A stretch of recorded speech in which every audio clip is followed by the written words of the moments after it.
สวัสดีค่ะทุกคนอย่างที่เห็นต้นคลิปนะคะว่าห้องวาสิตาโล่งขึ้นขนาดไหนไม่ได้ทำอะไรมากหรอกค่ะแค่เก็บขยะไปทิ้งเสียตังค์ด้วย3 ยูโรฮะแค่ทิ้งขยะก็เสียตังค์ด้วยค่ะโชคดีของวาสิตาที่มีผู้ชายสุดหล่อใจดีมาช่วยแยกขยะและขนขยะไปทิ้งด้วยค่ะวันนี้Vielen Dank, vielen Dank.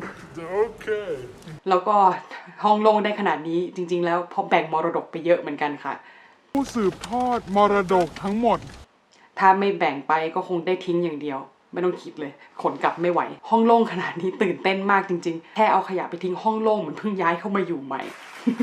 วันนี้ไม่ได้มาแค่อวดห้องแน่นอนค่ะจะมาเล่าเรื่องสถานการณ์โควิดในเยอรมันด้วยแล้วก็จะมาตอบคำถามที่ถามเข้ามากันเยอะมากนะคะว่าเมื่อไหร่วาสิตาจะกลับไทยและทำไมถึงกลับไทยไม่ทำงานที่เยอรมันต่อมาเริ่มเรื่องแรกกันดีกว่าค่ะเรื่องโควิดเยอรมันคลายล็อกดาวน์วันที่11พฤษภาคมประมาณนั้นร้านค้าก็เปิดให้บริการอีกครั้งแต่มีข้อกำหนดอยู่อย่างเช่นใส่หน้ากากแล้วก็ภายในร้านห้ามมีลูกค้าเกิน3 คนเป็นต้นร้านกาแฟร้านอาหารก็ค่อยๆทยอยเปิดตามร้านให้นั่งได้แค่นอกร้านแล้วก็เพิ่งมาให้นั่งในร้านได้เมื่อไม่นานมานี้ค่ะช่วงคลายล็อกดาวน์ช่วงนี้ก็ยังมีประท้วงกันอยู่บ้างก็มีหลายเรื่องเหมือนกันเช่นเรื่องเศรษฐกิจเรื่องละเมิดสิทธิที่เมืองที่วาสิตาอยู่ก็มีประท้วงเรื่องคนเหยียดผิวในอเมริกาเหมือนกันจริงๆก็มีอีกเรื่องที่เขาประท้วงกันจำไม่ได้แล้วว่าเรื่องอะไร วันที่15มิถุนายนนี้คนในกลุ่มประเทศเชงเก้นก็จะเดินทางไปมาหาสู่กันได้แล้วนะคะถ้าสถานการณ์โควิดแย่ลงอีกประเทศก็จะปิดอีกหรือไม่ก็เขาก็จะหาทางแก้ไขกันต่อไปซึ่งต้องรอตามข่าวค่ะลองมาดูในเมืองที่วาสตาอยู่กันบ้างนะคะในคลิปความชิลก็จะประมาณขนาดนี้ค่ะคนส่วนใหญ่ในเมืองเขาก็จะใส่หน้ากากเฉพาะที่เขาบังคับให้ใส่อย่างเช่นในรถรางหรือว่าในร้านอาหารร้านค้าอะไรพวกนี้เขาจะบังคับให้ใส่แต่ถ้าเดินเล่นข้างนอกบ้านอะไรอย่างนี้หรือเดินเล่นในเมืองเขาก็จะไม่ใส่กันค่ะเขาไม่ได้บังคับในกรณีของวาสิตาออกนอกบ้านก็ใส่อยู่ในเมืองก็ใส่อยู่บนรถก็ใส่แต่ก็มีถอดบ้างตอนเวลาที่คนน้อยๆอะไรอย่างนี้ก็จะไม่ค่อยใส่บางทีใส่หน้ากากเดินในเมืองก็รู้สึกว่าโดนมองบ้างเหมือนกันตอนนี้เรามาเข้าสู่ช่วงตอบคำถามเรื่องของวาสิตากันนะคะคำถามแรกนะคะวาสิตาจะกลับไทยเมื่อไหร่ขอตอบสั้นๆเลยว่าวาสิตาเองก็ไม่รู้อะค่ะตอนนี้ลงชื่อประสงค์กลับไทยกับทางสถานทูตไปแล้วทางสถานทูตก็โทรมาถามแล้วว่ามีความจำเป็นแค่ไหนที่จะกลับไทยเลยบอกไปว่าตอนนี้ส่งงานจบไปแล้วแล้วก็ไม่มีตังค์จะจ่ายค่าบ้านแล้วอยู่ที่นี่ไปก็ไม่มีอะไรทำแต่คนอื่นอาจจะจำเป็นมากกว่าหรือเปล่าก็ไม่รู้เพราะรอมาถึงตอนนี้ก็ยังไม่ได้รับแจ้งมาค่ะทางสถานทูตอธิบายว่า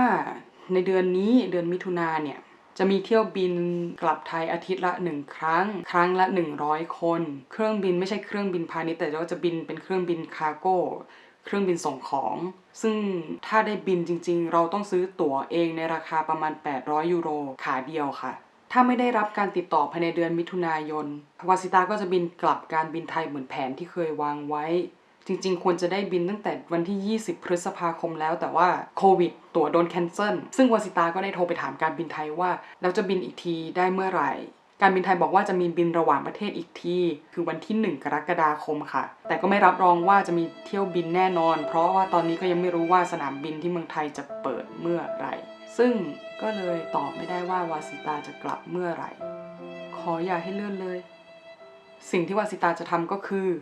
เดี๋ยวจะโทรไปคุยกับการบินไทยอีกครั้งแล้วก็คงจะจองตั๋วให้เร็วที่สุดค่ะให้รอสถานทูตคงรอไม่ไหวแล้วใจจะขาดแล้วอยากกลับไทยจะแย่อยู่แล้วค่ะจะได้กลับไปสู่อ้อมอกของครอบครัวที่อบอุ่นเศร้ามาตอบอีกคำถามหนึ่งแล้วกันค่ะทำไมวาสิตาถึงจะกลับไทยไม่ทำงานต่อที่นี่วาสิตาอยากจะกลับไทยและไม่ทำงานต่อที่นี่เพราะว่าวาสิตาคิดถึงบ้านค่ะสวยๆอยู่ที่นี่เรียนหนักก็ไม่ค่อยได้เจอเพื่อนพอเจอเพื่อนบ่อยๆก็ไม่ค่อยได้เรียนเอาง่ายๆก็คือเหงาเลยค่ะความจริงมีเพียงหนึ่งเดียวความจริงก็คือหาแฟนไม่ได้ค่ะ Okay. จบกันที่บอกว่าคิดถึงครอบครัวอีกเหตุผลที่จะกลับไทยก็คือวาสิตาค้นพบว่าตัวเองไม่ได้ชอบงานวิชาการขนาดนั้นเป้าหมายที่จะเรียนถึงป.เอกเพื่อที่จะกลับไปเป็นอาจารย์สาวสุดสวยในเมืองไทยก็ต้องจบลงค่ะเพราะว่าจะไม่เรียนแล้วพอเป้าหมายที่มีหายไปชีวิตก็เละเทะตุ้มเป๊ะไปเลยค่ะก็เลยได้มีเวลาทบทวนจนได้รู้ว่าจริงๆแล้ววาสิตาอยากอยู่ใกล้ๆบ้านค่ะที่บ้านอุ่นใจที่สุดแล้วค่ะแล้วก็มีเป้าหมายใหม่อีกครั้งหลังจากที่ได้ทบทวนเลยทำให้วาสิตาเป็นผู้เป็นคนอีกครั้งค่ะ Wow. สำหรับคนที่สับสนและก็ไม่มีความสุข ก็อยากจะขอแนะนำว่าลองถามตัวเองอีกทีนะคะ ว่าเป้าหมายในชีวิตของตัวเองคืออะไร แล้วก็ลองคิดต่อไปอีกว่าแล้วต้องทำยังไงให้ไปถึงตรงนั้น แต่ที่สำคัญที่สุดก็คือต้องลงมือทำค่ะ เป็นกำลังใจให้นะคะ ถ้าใครอยากรู้เรื่องอะไรเกี่ยวกับเยอรมันหรือว่าอยากให้เล่าเรื่องอะไรก็คอมเมนต์ลงมาในข้างล่างได้เลยนะคะแล้วเจอกันคลิปหน้าค่ะสวัสดีค่ะจุ๊บจุ๊บMoment,